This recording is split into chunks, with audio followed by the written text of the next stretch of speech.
leadership is the ability to create change. Wherever you are, whatever role you're in right now, there's some opportunity for you to initiate change, to begin to lean into the process of leading something.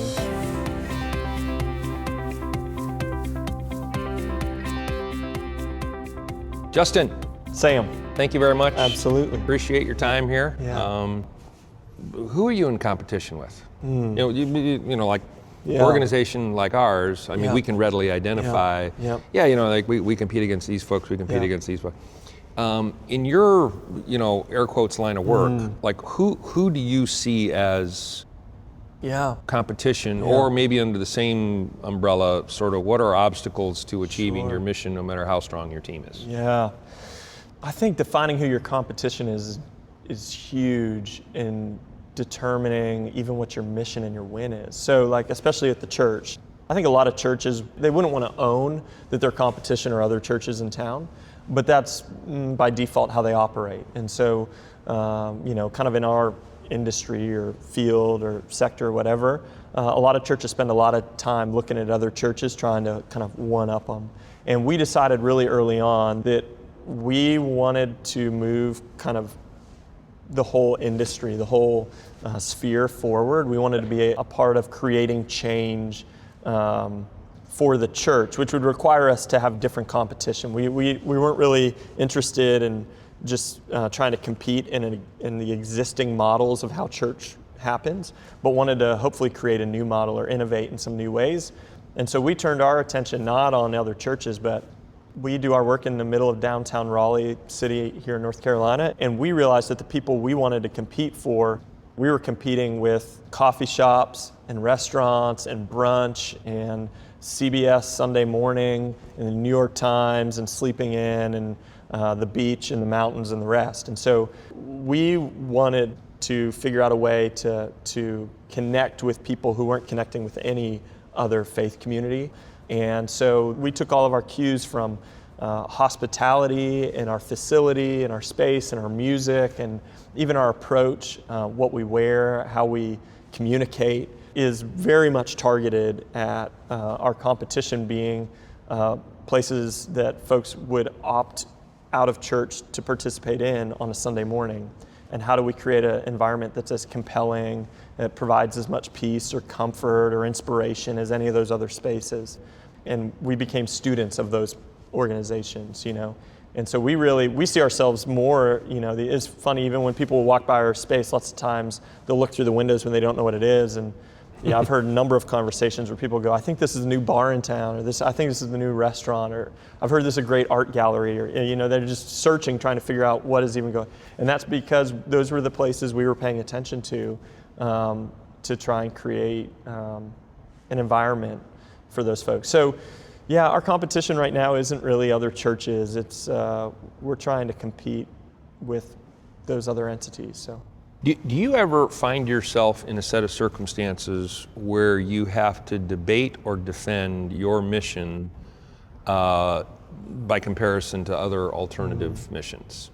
Yeah. So Christianity versus pick another religion, pick atheism. Yeah. Do you ever find yourself in sets of circumstances where you're defending that, positioning what you do versus what other people do? Like does that occupy any percentage of your weekday time?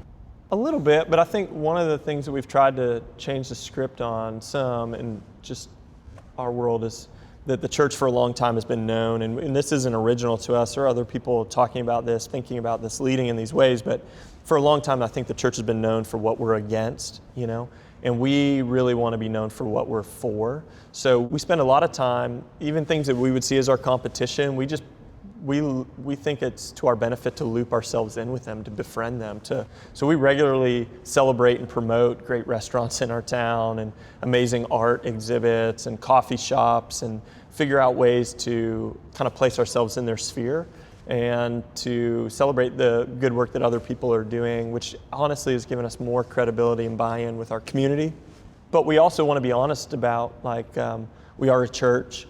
We do have a kind of a perspective that we're offering to the world, but we try to bring it humbly. And so I don't see other religions as sort of competition to us, but just great conversation partners, and we try to position ourselves in that way. So just 2 weeks ago, we had a pretty influential guy in our community, in our city, who's a devout Buddhist who came and worshiped with us for Sunday, and we spent a day or two after just unpacking what that experience was like for him.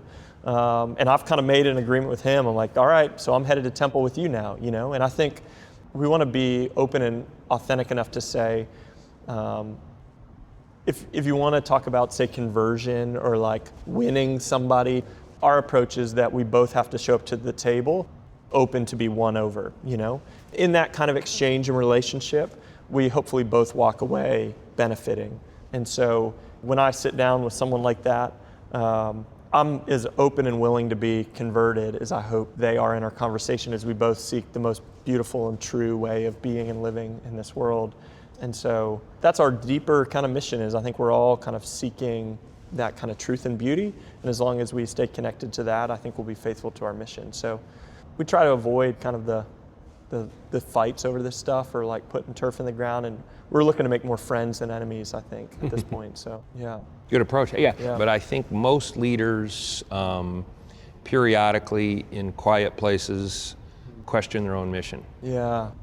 Are we really making a difference here? Is this is what we're doing? Yeah. Usually in the face of some sort of sure. feedback or tough time or whatever it happens to be. If you have those moments, how do you manage that skepticism or periodic doubt? Yeah, absolutely. We do. I do. Our church's stated mission, it's actually kind of more of our vision. We just say that we all sort of imitate or follow somebody. You choose the clothes you wear, the car you drive, the town you live in. We all make those decisions based on somebody that we're trying to imitate. And so we just say that it's that everybody owes it to themselves to ask the question, who are you following, or who are you imitating, and are they worth it? Are they worth following? Are they worth imitating?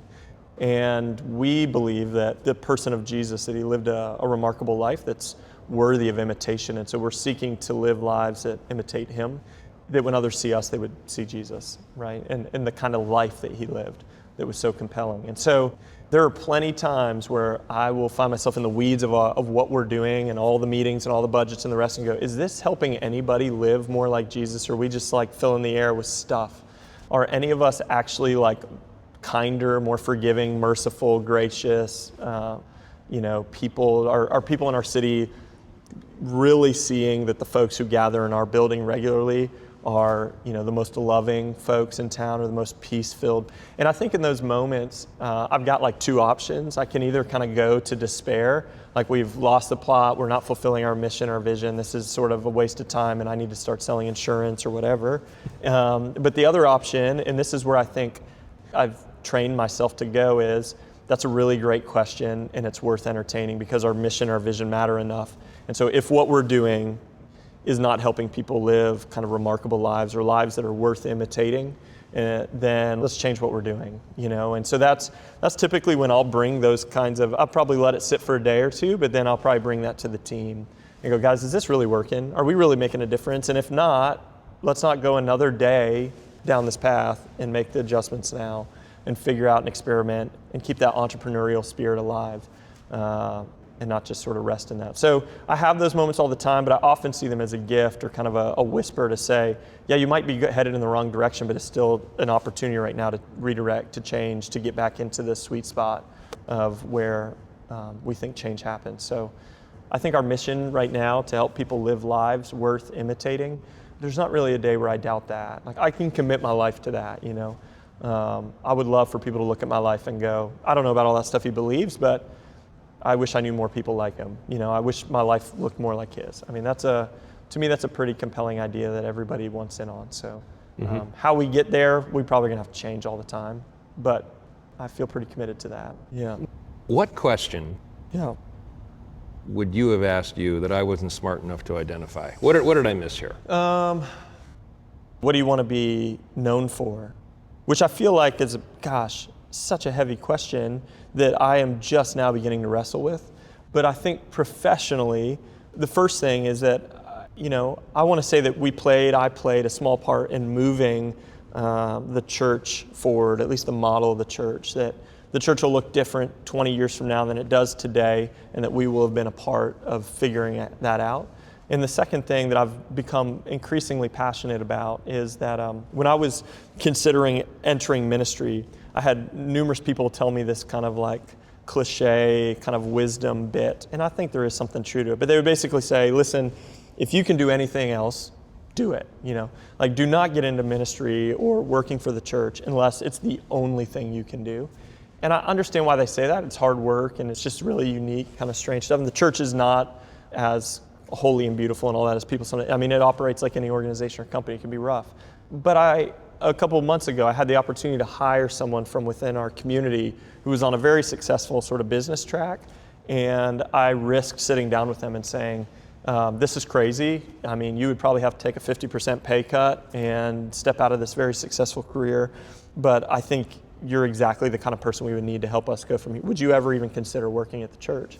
And they shocked me and were like, I think I might.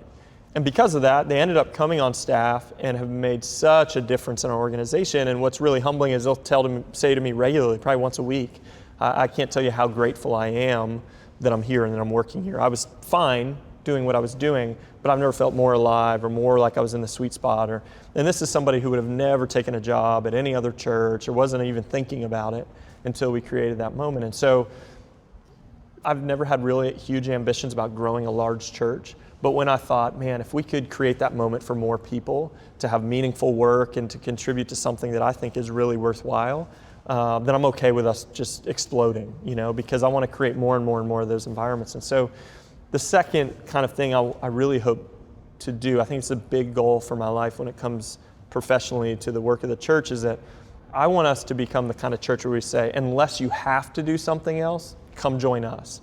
And to be the kind of organization that is just the most incredible environment to work for, where people feel really poured into and developed, that the sky's the limit, that their creative capacities are stretched. And so, I think there's this external thing, like with our consumers, the people who come, I want to be a part of creating the new model of whatever church is going to look like.